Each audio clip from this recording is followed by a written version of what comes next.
کے نام اور اس کے باپ کے نام کے ساتھ، ہے کہ نہیں؟ اس کے نام اور باپ کے نام کے ساتھ۔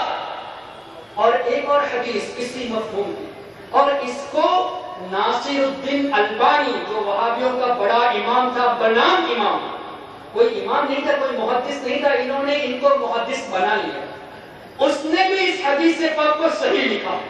دیکھو اللہ تعالیٰ کیسے ان لوگوں سے کام لے لیتا۔ اللہ مر کر مٹی میں مل گئے، فرشتے درود پہنچاتے ہیں اور یہ لوگ سن نہیں سکتے، قرآن کی آیت پیش کرتے ہیں کہ اے نبی بے شک تم مردوں کو نہیں سنا سکتے، جبکہ یہاں مردے مراد ہے ہی نہیں، یہاں مراد کفار ہے جو نبی کو دیکھ کر بھی ایمان نہ لائے، ان کو اللہ نے مردہ کہا۔ اور اسی آیت کو اگر پوری پڑھیں گے تو یہ مسئلہ واضح ہو جائے گا۔ خیر تفصیل میں جانا نہیں چاہتا، یہ کہتے ہیں کہ نبی سنتے نہیں، فرشتوں کے پہنچانے پر سنتے ہیں۔ فرشتوں کے پہنچانے پر سنے کے نہیں؟ جواب دیجیے نا۔ نبی سنتے نہیں ان کا دعویٰ ہے، لیکن یہ تسلیم کرتے ہیں کہ فرشتے پہنچاتے ہیں۔ پہنچاتے کسے ہیں؟ نبی کو جو پہنچاتے ہیں۔ اگر سنتے نہ ہو تو پہنچانے کا مقصد کیا؟ اللہ اکبر! کیسے عقل کے اندھے ہیں، کیسے عقل کے اندھے ہیں! کہتے ہیں نبی نہیں سنتے، تمہارے درود کو نبی نہیں سنتے، فرشتے پہنچاتے ہیں۔ ارے بیوقوفو، فرشتے پہنچاتے تو نبی کو ہے، اور وہ بھی باپ کے نام کے ساتھ پہنچاتے ہیں۔ اب حدیث پاک کو سن لیجئے، اللہ اکبر! جس حدیث کو ان لوگوں نے بھی قبول کر دیا، ہمارے آقا صلی اللہ علیہ وسلم نے ارشاد فرمایا کہ اللہ تعالیٰ نے میری قبر پر ایک فرشتے کو مقرر فرمایا۔ اللہ تعالیٰ نے ایک فرشتے کو میری قبر پر مقرر فرمایا۔ اس فرشتے کی ڈیوٹی کیا ہے؟ آج، کل، پرسوں، 10 دن، 100 دن نہیں، قیامت تک۔ غور سے سنیے گا، اللہ کے رسول نے فرمایا کہ اللہ نے میری قبر پر ایک فرشتے کو مقرر فرمایا، اور اس فرشتے کو اللہ تعالیٰ نے تمام مخلوق کی آواز کو سننے کی طاقت عطا فرمائی، اور فرمایا کہ قیامت تک کتنے برس ہو چکے؟ 1400 سال سے زائد ہو چکے ہیں۔ ابھی قیامت کے لیے کتنے سال باقی ہے؟ اللہ جانے، اللہ کے رسول جانے۔ اس پر بھی اعتراض کے رسول کیسے جانتے ہیں؟ خیر یہ بھی ایک الگ بحث ہے، انشاءاللہ کبھی موقع بنا تو اس پر بھی گفتگو کی جائے گی۔ ہمارے نبی نے فرمایا قیامت تک جو بھی مجھ پر درود پڑے گا، یہ فرشتہ کون؟ جو قبر شریف کی خدمت پر لگا ہوا ہے، خادم ثابت ہو چکے نا، نبی کی قبر شریف پر مقرر کردہ فرشتہ کو خادم ہوا نا۔ اب اس خادم کی طاقت کے بارے میں ہمارے آقا نے فرمایا کہ اللہ نے تمام مخلوق کی آواز کو سننے کی طاقت عطا فرمائی۔ قیامت تک جتنے بھی لوگ درود پڑھیں گے، یہ فرشتہ اس درود کو میرے پاس پہنچائے گا، اس کے نام اور باپ کے نام کے ساتھ پہنچائے گا۔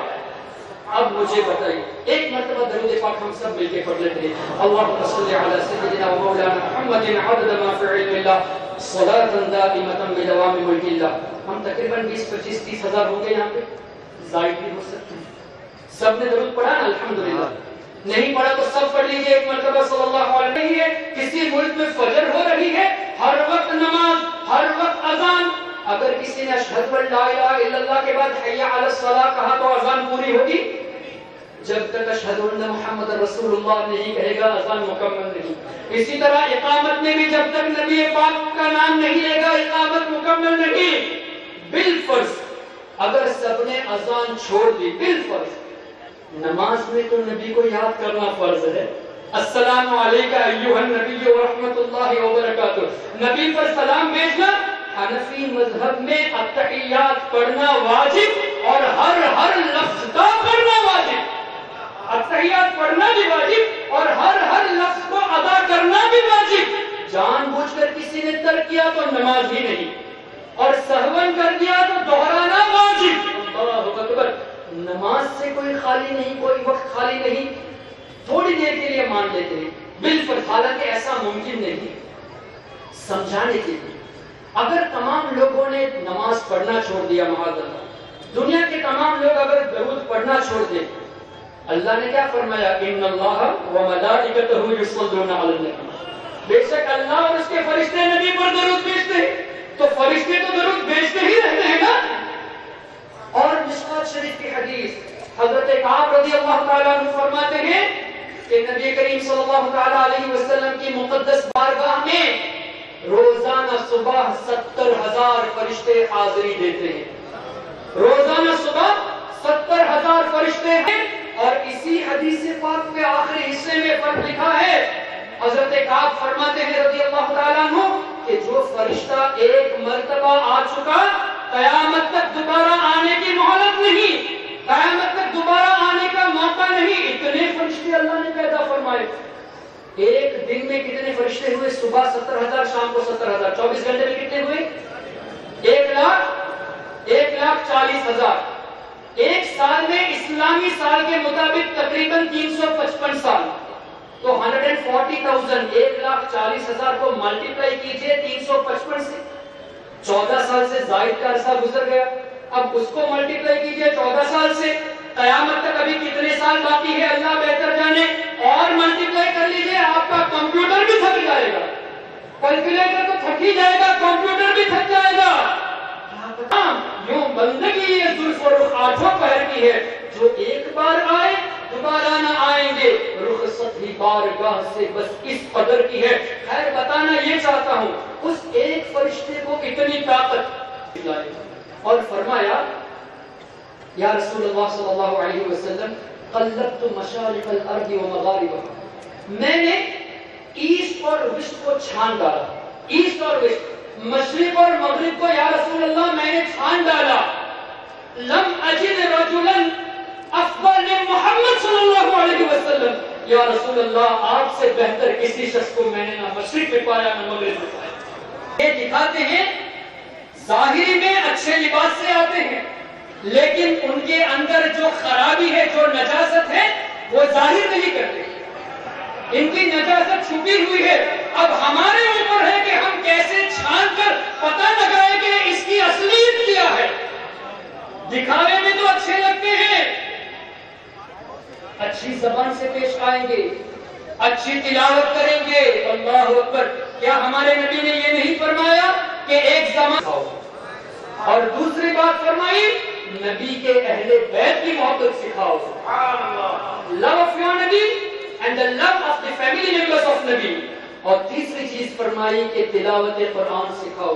اللہ اکبر. حدیث کو جب محبت رسول سے پڑھیں گے تبھی ایمان میں تازگی ہے.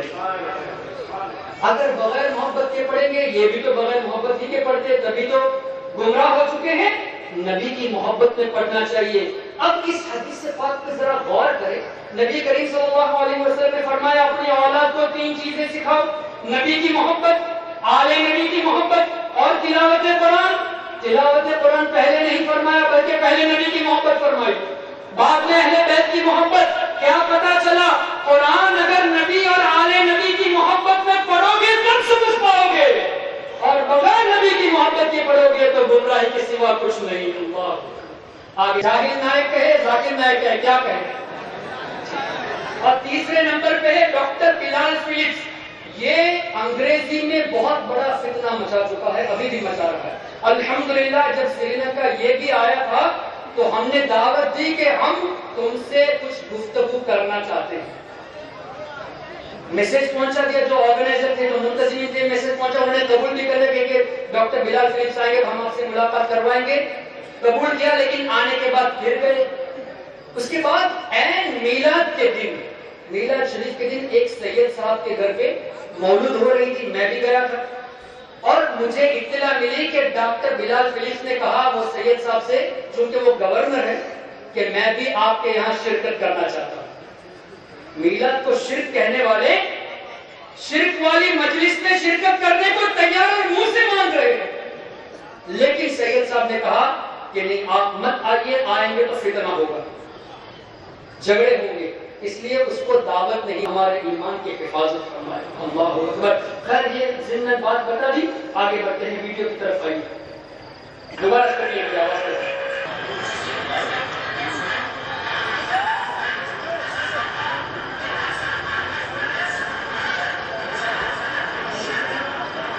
ایک طرف اللہ, ایک طرف محمد, یہ شرک ہے. تو اس کے مطابق کلمہ بھی شرک ہوا, معاذ اللہ رب العالمین. یہ دیکھو کس طرح باتیں کر کے ہمارے ایمان کو لوٹنے کی کوشش کرتے ہیں اور محبت رسول کو. Teacher doctor Ahmad دیدات doctor Zakir Naik کا ٹیچر، اس نے یہ کہا کہ میں ان لاکھوں مسلمانوں میں سے ہوں جو میلاد کو صحیح جانتے ہیں، ان لاکھوں مسلمانوں میں سے ہوں جو میلاد کو صحیح جانتے ہیں. اور ڈاکٹر ذاکر نائک نے کیا کہا؟ میلاد منانا یہ حرام ہے، شرک کی طرف لے جاتا ہے. اور اپنے استاد ڈاکٹر احمد دیدات کی اس نے بہت زیادہ تعریف کی ہے، جب اس کے عقیدے کے مطابق اس کا استاد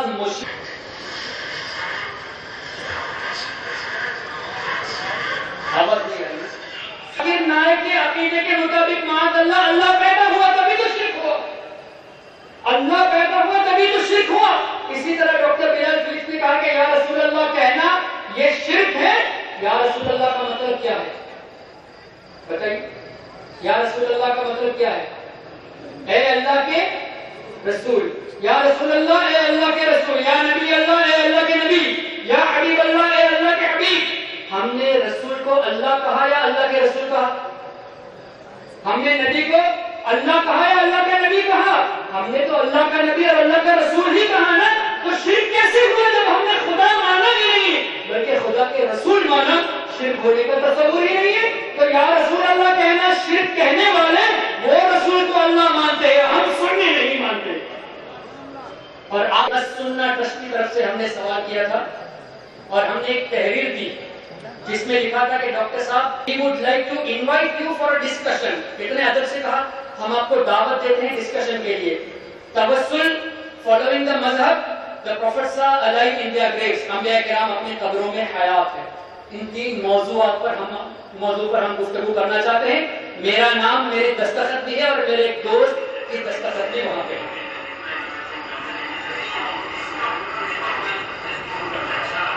اب یہ انتخاب جو ہے ابھی خط پیش کرے گا جو ہم نے پہلے خط دکھایا کہ آپ ڈسکشن کرنا چاہتے ہیں.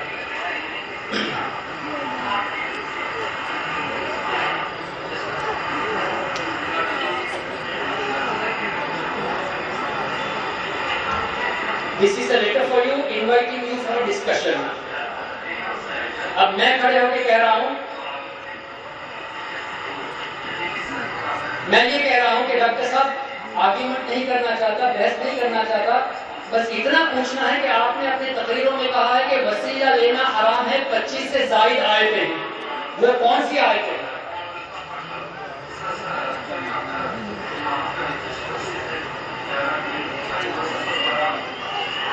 In one of your lectures you said there are 25 verses in Quran.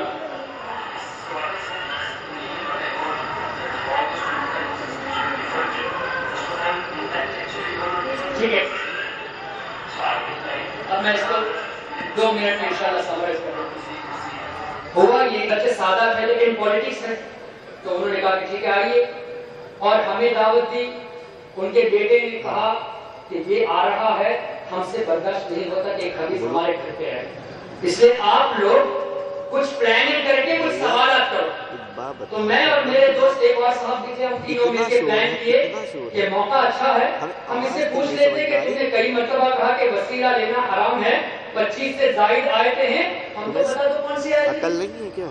تو یہ پلاننگ کے ساتھ ہے، اور اسی طرح تقلید پر بھی سوالات لے کے گئے تھے لیکن وقت نہیں ملا.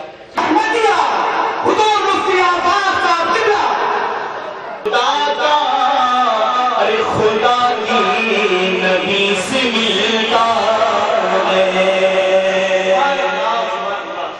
اور نبی کو چھوڑ کر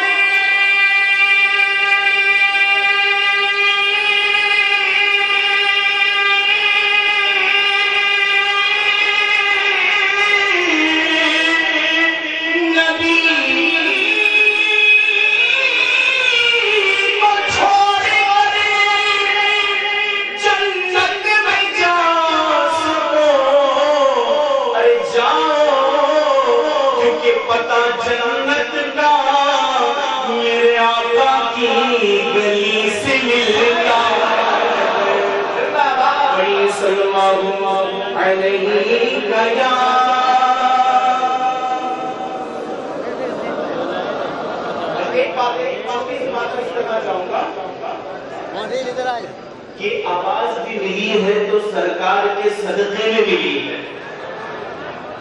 اور درود کس پر پڑھا جا رہا ہے؟ وہ اس کو یہاں یوز نہیں کریں گے تو اور کہاں کریں گے؟ بھلے میں مائک میں بول رہا ہوں، اتنے تعداد میں آپ لوگ میری آواز دبا سکتے ہو، ہے نا؟ کیسے؟ بلند آواز سے صلی اللہ علیہ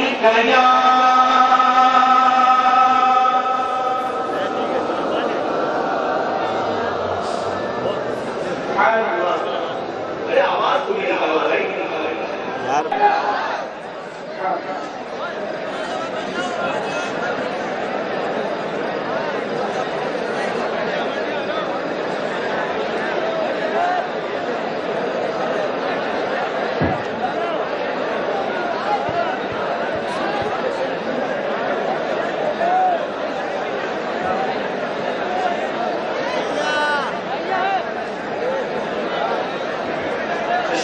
آپ لوگ بیٹھ جائیں. بیٹھ جائیں.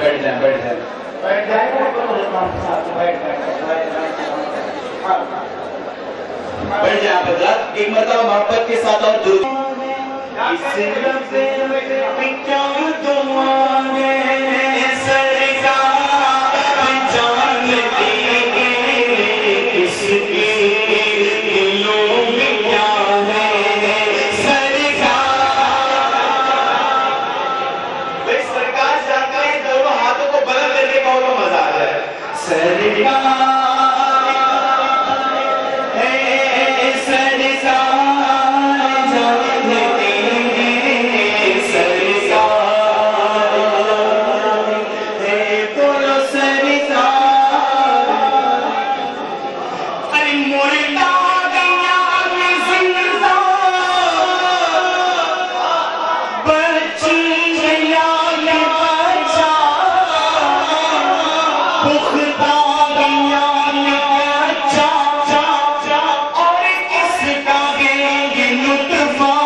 مرتاج کس جگہ کا